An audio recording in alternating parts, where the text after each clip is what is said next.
Friends, இன்னைக்கு எபிசோடில் 2 பேரும் வந்து மாற்றி மாற்றி வந்து கேம்ப் ஃபயர் வந்து என்ஜாய் பண்ணிட்டு இருப்பாங்க.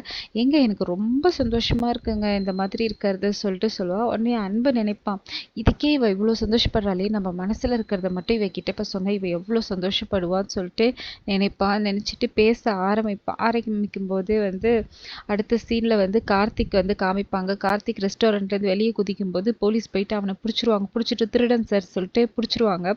அவன் வந்து, சார் நான் திருடலாம் இல்லை சார், இது மாதிரி ஐஸ்கிரீம் வாங்குறதுக்காக போனேன். ஐஸ்கிரீம் வாங்க எதுக்குடா உள்ளே குதிச்சு போனேன்னு சொல்லிட்டு கேட்பாங்க. இப்போ கேட்கும்போது, இல்லை சார் வெளியில் யாருமே இல்லை, என் ஒய்ஃப் வேறு ஆசையே கேட்டா, அதனால தான் உள்ளே போயிட்டு நான் காசு வச்சுட்டு தான் சார் எடுத்துட்டு வந்தேன். ஓ, திருநது வேறு நியாயப்படுத்துறியா நீன்னு சொல்லிட்டு கேட்பாங்க. சார் நான் காசு வச்சுட்டு தான் சார் இது பண்ணேன், நீங்கள் வேணால் போய் பாருங்கள் காசு இருக்கு. காசு வந்து அங்கே இருக்குது, அது பறந்து போயிட்டுருக்கோம். சரி சொல்லிட்டு அவனை பிடிச்சி உள்ளே போட்டுருவாங்க. பிடிச்சி கூட்டின்னு போயிடுவாங்க. கூப்பிட்டுட்டு போகும்போது நடுவில் வெண்ணிலா பார்ப்பாங்க. வெண்ணிலாவுக்கு போலீஸ் பார்த்தோன்னே அவளுக்கும் ஷாக் ஆகிடும்.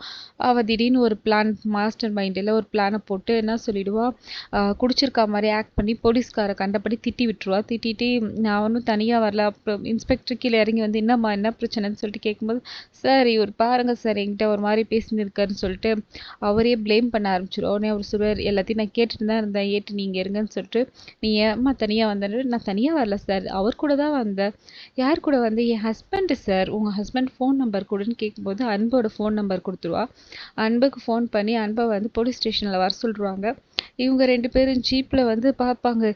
ஏன் உன்னையா இங்கே கூப்பிட்டுட்டு வந்தாங்க, நீ என்ன பண்ணன்னு சொல்லிட்டு கார்த்திக் கேட்பான். இவ எதுவுமே சொல்ல மாட்டா, சைலண்ட்டாக இருப்பா. அப்போ கார்த்திக் நினைப்பா, ஏதோ பெருசாக பண்ணியிருக்கா போல், அதான் கம்முக்கமாக வரான்னு சொல்லிட்டு 2 பேருமே போலீஸ் ஸ்டேஷனுக்கு கூட்டின்னு போயிடுவாங்க. இவருக்கு வந்து ஃபோன் வந்தோடனே அன்புக்கு ஒன்றும் புரியாது, எதுக்கு நம்மளை போலீஸ் ஸ்டேஷன் வர சொல்கிறாங்க, சரி வா போய் பார்க்கலான்னு சொல்லிட்டு இங்கே இவங்க 2 பேரும் கிளம்பி போலீஸ் ஸ்டேஷனுக்கு போவாங்க.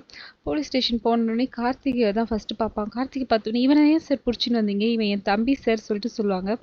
தம்பியா, இவர் இந்த மாதிரி ஐஸ்கிரீம் திருட போனார், அதனால தான் பிடிச்சிட்டு வந்தோம்னு சொல்லிட்டு சார். அப்புறமேட்டா கார்த்திக் சொல்லுவான், இல்லைண்ணே அவள் வந்து ஐஸ்கிரீம் கேட்டா, எல்லா ஷாப்பும் க்ளோஸாக இருந்தது, இங்கே மட்டும்தான் ஓப்பனில் இருந்துச்சு, அதான் உள்ளே போய் எடுத்துகிட்டு வந்தேன்னு சொல்லிட்டு, சரி விட்டுருங்க சார், ஆபத்துக்கு பாவலன்னு சொல்லிட்டு போயிட்டு இருப்பாரு, அவர் ரொம்ப நல்லவர் சார் சொல்லிட்டு கண்மணி சொல்லுவா. சரி இவனை கூப்பிட்டுட்டு போங்கன்னு சொல்லிட்டு விட்டுருவாங்க. நெக்ஸ்ட்டு அந்த பொண்ணை கூட்டிட்டு வாங்கன்னு சொன்னோடனே கண்மணிக்கு வெண்ணிலா பார்த்தோன்னே ஷாக் ஆகிடும். வெண்ணிலா நீ என்ன இங்கே பண்ணுற, நான் எங்கே இங்கே வந்தேன், இவங்க தான் என்னை பிடிச்சி கூப்பிட்டுட்டு வந்துட்டாங்கன்னு சொல்லிட்டு சொல்லுவா. சார் இவளை ஏன் சார் பிடிச்சி கூப்பிட்டுட்டு வந்தீங்க, ஏம்மா இந்த பொண்ணு வழியில் தனியாக போயிட்டு இருந்ததுன்னு சொல்லிட்டு சொல்லுவாங்க. ஆனால் முழுசாக எதையும் சொல்ல மாட்டாங்க போலீஸ்காரங்க. சார் இவ என் க்ளோஸ் ஃப்ரெண்டு சார், இவளை விட்டுருங்க சார் சொல்லிட்டு கூப்பிட்டு போயிடுவாங்க. உடனே போலீஸ் வந்து தனியாக இவளை கூப்பிட்டு, உன் ஃப்ரெண்டு உனக்கு க்ளோஸாக இருக்கலாம் ஓகே, உன் ஃப்ரெண்டு ஏம்மா அவருக்கு ரொம்ப க்ளோஸாக இருக்கிறா. நான் இல்லை சார், அது இதனால சார் தப்பு இருக்குது, எங்கள் வீட்டில் எனக்கு என்ன உரிமை இருக்கோ எல்லா உரிமையும் அவளுக்கும் இருக்குது. இதில் ஒன்றும் தப்பாலாம் இல்லை சார், நீங்கள் நினைக்கிற மாதிரி தப்பாலாம் இல்லை, நீ கொஞ்சம் கேர்ஃபுல்லாகவே இருமான்னு சொல்லிட்டு சொல்லுவார். அவங்க போயிட்டு உடனே அங்கே இருக்க ஏட்டு சொல்லுவார், சார் நான் சொல்லலை, இந்த பொண்ணுக்கிட்ட ஏதோ தப்பாக இருக்குன்னு சொல்லிட்டு, இது ஆள் சரியில்லை, நீங்கள் வேறு பிடிச்சி உள்ளே போடுறத விட்டுட்டு நீங்கள் விட்டுட்டீங்க சார் சொல்லிட்டு சொல்லுவாங்க. இன்ஸ்பெக்டர் சொல்லி, சரி விடு அவங்க போகட்டும் பார்த்துக்கலான்னு சொல்லிட்டு விட்டுருவாங்க. நெக்ஸ்ட் டே வந்து எல்லோரும் வந்து வெளியில் கிளம்புவாங்க. அப்போ வந்து கண்மணி சொல்லுவா, ஏங்க என்னங்க பிளான் இன்னைக்கு, வா வா போகலாம் சொல்கிறேன், ஏங்க முன்னாடியே சொல்லியிருக்கூட, நான் வெண்ணிலா கிட்ட வேறு எதுவுமே சொல்லலையேன்னு சொல்லிட்டு, வெண்ணிலா ஃபுட் ஃபெஸ்டிவல் பார்க்கணும் வா நம்மலாம் போகலான்னு சொல்லிட்டு இவங்கெல்லாம் காரில் கிளம்பிடுவாங்க. கிளம்புனதுக்கு அப்புறமேட்டா தான் வெண்ணிலா வந்து சுற்றி பார்த்துட்டே மேடம் ஃபோட்டோ எடுத்துகிட்டே வரும்போது இவங்க கார் கிளம்பிடும். வெண்ணிலா கண்மணின்னு சொல்லிட்டு கத்துவா, இவங்க கார் போயிடும். நெக்ஸ்ட் என்ன, அவள் சேசிங் பண்ணி வந்துடுவா.